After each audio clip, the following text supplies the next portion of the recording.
Hey everybody, it's Taylor with Boydston Grove, and today we're gonna make the ring toss game. Oh, snap! Let's get into it.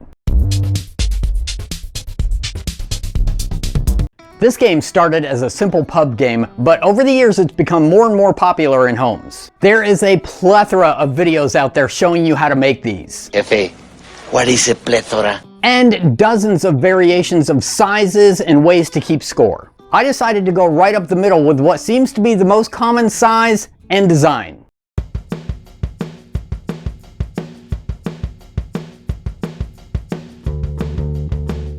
You're gonna need kind of a wider piece for the base. I found an old piece of trim from our house that was just the right size. I cut my base to 7 inches wide by 12 inches long. I put a large chamfer around the edge that will be the top side of the base, and then I drilled 5 very shallow spots on one side of the board using a 1 1/4 inch Forstner bit.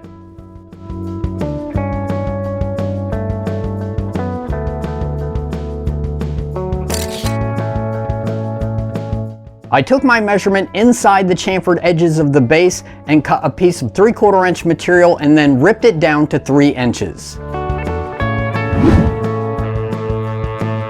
Then I put the same chamfer along the edge.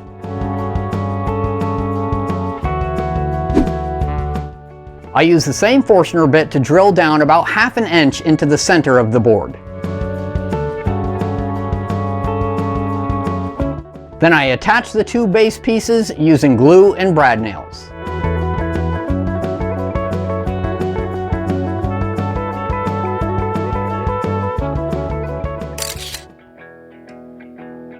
For the top piece, I used a 2 inch wide piece of 3/4 inch material and cut it to 20 inches long. To add a little something extra, I rounded the corners and put a small chamfer on both sides.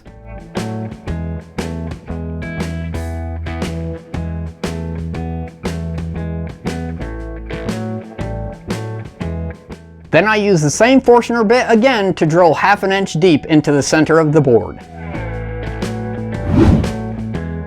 Last but not least, I cut a 1 1/4 inch dowel to 20 inches for the center post, and then another piece to 3 inches long for a playing piece.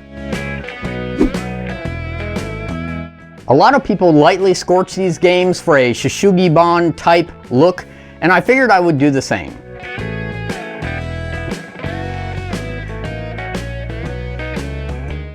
After a light sanding, I applied a couple coats of spray-on lacquer.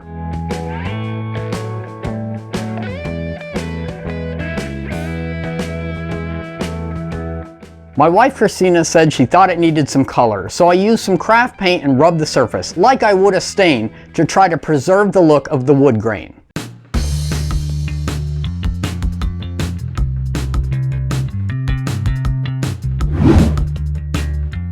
I attached a hook on both sides of the center post, 4.5 inches from one end.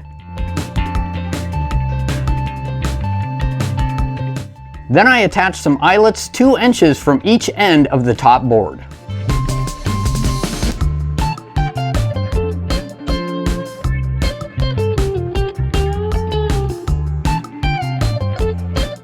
I picked up some rope and rings from the rope section of my local Home Depot. When attaching the rope and ring, you don't want to pull the rope too tight. You want just enough slack so the ring can slip on and off of the hook, but not too long or it will hit the back of the hook or the center post. All the videos made this look super simple, but it took me a number of times to get the length just right.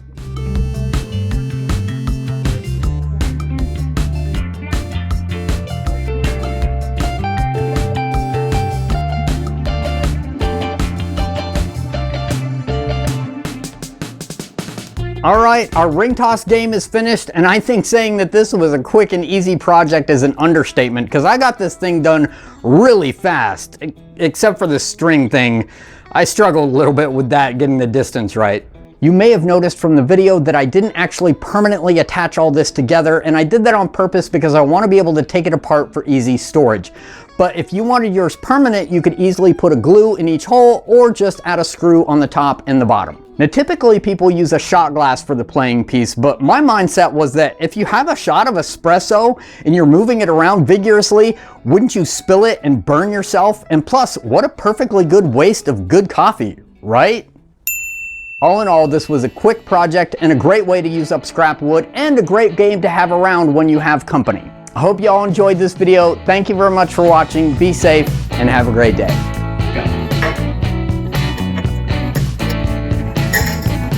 No.